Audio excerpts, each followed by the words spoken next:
Hey, what's up? Welcome back din sa ating channel din sa Bobs TV.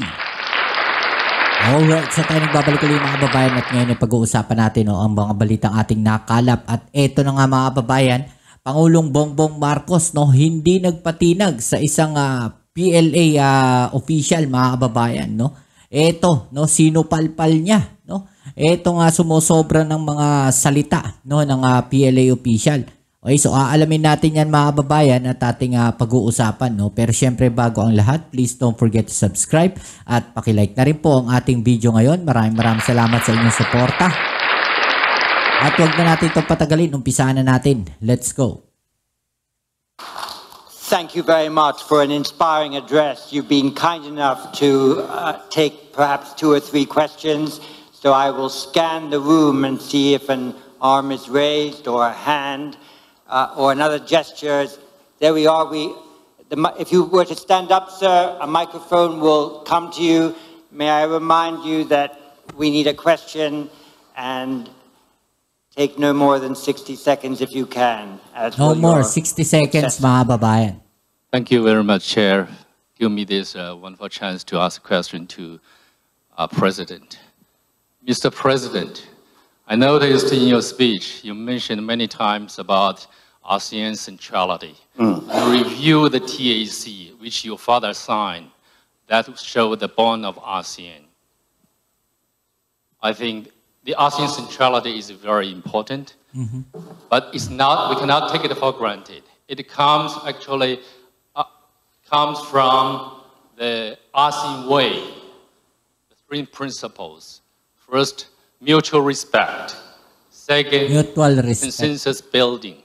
Okay, so mutual respect daw mga kababayan. Ito po bang China may ginagawang respect o mutual respect dito sa Pilipinas? Ito po yung sinasabi niya dito netong PLA official na to. Mutual respect daw pero wala naman silang respeto dito sa Pilipinas. Wala rin silang respeto sa international law. Dito po sa UNCLOS wala rin silang respeto. Wala rin silang respeto dito sa Pilipinas sa mga kababayan natin. Wala silang respeto sa soberanya ng Pilipinas. So, nasan yung mutual respect na kanyang sinasabi dito? Okay? Third, considerate other parties' comfort level. In my words, to put it simply, we can summarize it as 3 no's. No intervention, and no use of force. No intervention. No hyping up hot spots. Okay, so no hot spots daw mga kababayan, Okay? Force, and no hyping up. No use of force daw mga kababayan, No use of force. Yung po bang ginagawa nilang paggamit ng water cannon, hindi po ba use of force yun?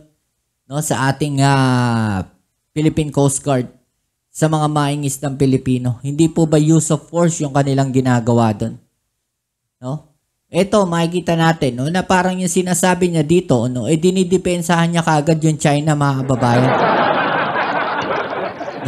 At binabaliktad kagad nila sa karamihan ng taong nakikinig po dito. Binabaliktad na nila yung senaryo. Sinasabi nila na parang sinasabi nila dito na yung China ay walang ginagawa at Pilipinas ang nag-uumpisa ng kaguluhan diyan sa Pilipinas, sa West Philippine Sea. 'Di ba? So ito makikita natin dito mga kababayan, yung kanilang propaganda ganun pa rin. Okay, at saka sinasabi dito 60 seconds question. Pero hindi to question mga kababayan, Yung sinasabi dito ng PLA official na to. Hindi po siya question Ito ay pagsasabi ng kanilang panig. Hindi po to question. Dapat ang rito itatanungin niya yung Pangulo natin. Pero sumusobra na rin sila ng 1 minuto dito mga kababayan. Makikita ninyo kung paano ito busalsalin dito ng host at paano rin siya supalpalin dito. Hot spots.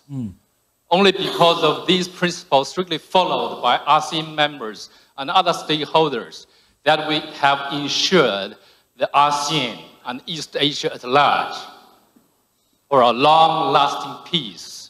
Long-lasting peace. of the colonial rules in history. So we cherish a lot. I fully agree with you. I support the centrality of ASEAN.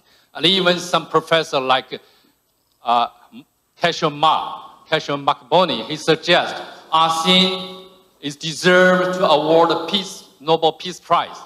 I agree with him.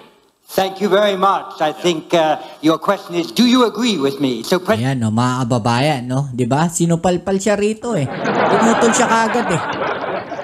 Diba? So yung host na nagtanong, diba? Do you agree with me?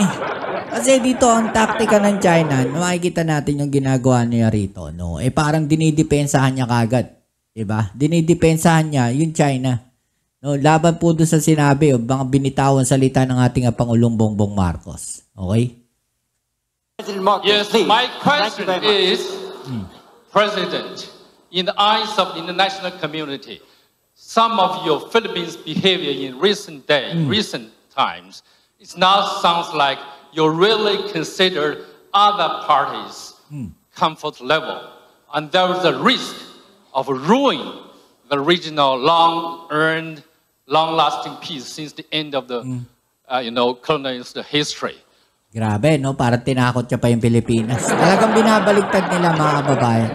What's your comments on that? Thank you very much. Well, I cannot imagine what you must be referring to if the reference or the allusion is to the Philippines somehow tearing apart what we have agreed on with in ASEAN in terms of ASEAN centrality.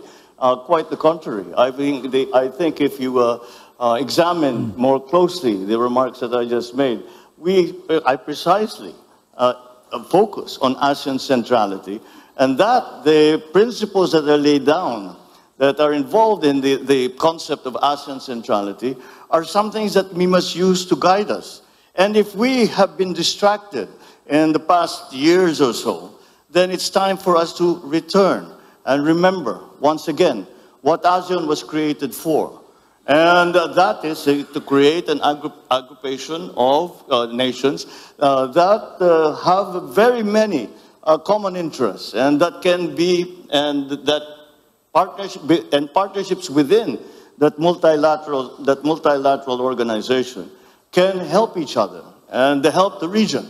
And so the Philippines is still remains true to the principles that were established and upon which ASEAN was born.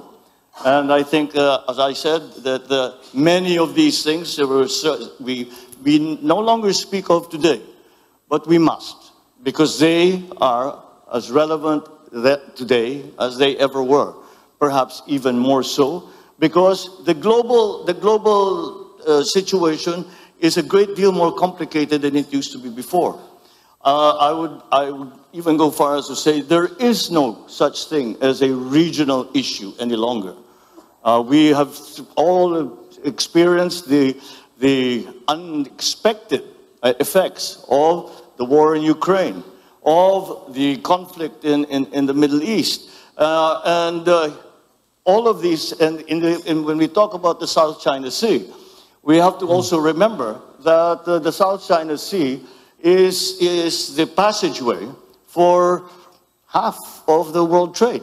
And therefore, the peace and stability of the South China Sea and the freedom of navigation of the South China Sea is a world issue.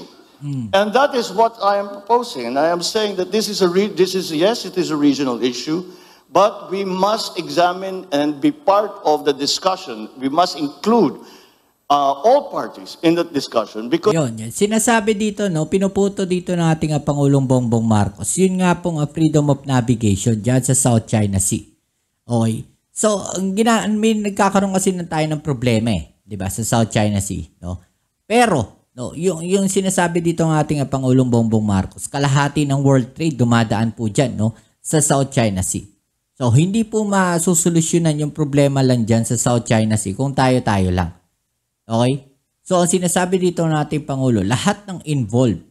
So, lahat ng involved. Sino yung mga involved na yon? Yan yung mga bansa na may dumadaan po dyan sa South China Sea, the trades. Okay? So, kailangan sila makasama rin doon sa pag-uusap na yon. No? Which is yun yung iniiwasan ng China. No? Na merong iba. Ang gusto mangyari ng China, no, tayo-tayo lang yung mag-usap dito.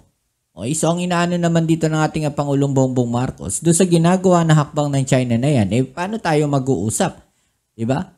Ginugulo nyo Ginugulo ng China yung trades diyan po sa South China Sea. Yung freedom of navigation, no? Ginugulo ng China. Okay? So, kailangan ma-involve yung ibang bansa. Diba? Yun yung sinasabi ng ating Pangulong Bongbong Marcos dito. Because now, it is not just ASEAN member states who are stakeholders, and it is quite easy to see that it is in fact the entire world that have become stakeholders in the peace and stability of our region. Thank you. I'll take one question. Yes, you, sir, with your hand up. If you stand up, it might attract magnetically a microphone towards you. Thank you very much. And immediately after your question, once you've identified yourself, I'll ask a third person for the final question. The President will take both. Thank you, sir. Thank you, John. It's Dimitri Sevastopoulos from the Irish delegation of two people. Another small country. President Marcos, I'm going to ask you a very direct question, if you don't mind, which is, if Chinese Coast Guard water cannons killed a Filipino sailor, would that cross a red line? And then can you also give us a sense of what are the actions that would trigger a request from Manila to Washington to invoke the U.S.-Philippines Mutual Defense Treaty? Thank you. And I will ask as the last question, Justin Bakisal. If you could stand, I know you sought the floor, and if a microphone were to come to you, you're right over there. Thank you. And the President will then answer both questions. Thank you. You're one of our young leaders from ASEAN, so please go ahead. Magandang gabi, Mr. President. Good evening, Mr. President. My question relates to your vision for the force posture of the Philippines by the end of your term. So the Philippines has always discussed that the defense of our national territory is primarily our responsibility under the unilateral defense plan. So what specific force packages are you eyeing particularly in the next coming years? And what exactly are we to expect after Horizon 3 of the AFP modernization program? Thank you. Thank you. What the gentleman is referring to, the Horizon 3 acquisition program, is the acquisition program that our Department of National Defense has just completed. Then we are presently in the process of finding suppliers for all the different requirements that we have to build up our capabilities in the armed forces of the Philippines, and that we are hoping that these acts are just a deterrence, and we, as they say, to work for peace, prepare for war, and it is an unfortunate truth. But and that is why we have undertaken this long-term. It has been going on for many years now. This long-term plan of increasing the capabilities of our military and our civilians, such as the Coast Guard in the Philippines. To go back to the first question, what would happen if there was an incident that ended up killing a Filipino serviceman, be they a Coast Guard or in the military and part of the Navy? Well, that would be that would certainly increase the level of response, and if by a willful act on a Filipino, not only serviceman, but even a Filipino citizen, if a Filipino citizen is killed by a willful act, that is, I think, very, very close to what we define as an act of war, and therefore we will respond accordingly. And our treaty partners, I believe, also hold that same standard for when the actions with the joint action will be undertaken in support of any such incident in the Philippines. Once we already have suffered injury, but thank God we have not yet gotten to the point where any of our participants, civilian or otherwise, have been killed. Alright, so mga babayan, no? Anong masasabi ninyo sa mga balita na to? I-comment down nyo dyan sa ibaba ang inyong mga opinion at atin yung pag-usapan. Alright? So kita ulit tayo sa ating next video upload. Abangan nyo po, no? Marami tayong video upload sa araw-araw. Abangan nyo po at kaya pa-click po ang notification bell para ma-update kayo sa mga latest video upload sa atin. Kita tayo sa ating next video. Ito muli ang inyong Kuya Mobs. It's Mobs TV. Peace. I'm out.